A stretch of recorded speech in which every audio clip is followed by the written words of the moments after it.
সুপ্রিয় দর্শক, আশা রাখছি সবাই ভালো আছেন। আমিও খুব ভালো আছি। দেখুন, একটা ভিডিও আপনাদের সামনে তুলে ধরছি যে জামাটার মধ্যে পুঁতি ফিটিংস করতে হবে। এই যে পুঁতিগুলো আমাকে দিয়ে গেল, পুঁতিগুলো ফিটিংস করতে হবে।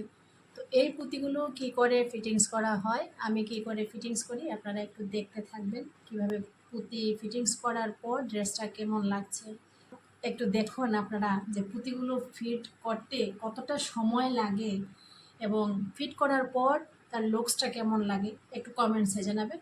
আর দেখতে থাকুন আমার পুঁতি ফিটিংস।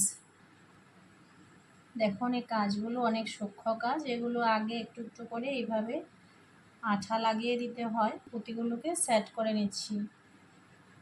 দেখুন, পুঁতি সেট করাও কিন্তু অনেকটা সময় সাপেক্ষ ব্যাপার, কিন্তু এটা তো না, যারা দেখেন না বা যারা জানেন না তারা তো বুঝতে পারবেন না।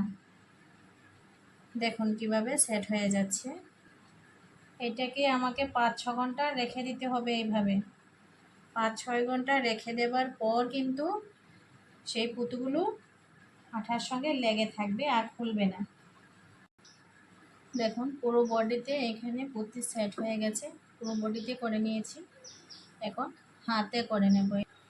দেখুন, হাতে পুঁতি লাগিয়ে দিলাম। এই যে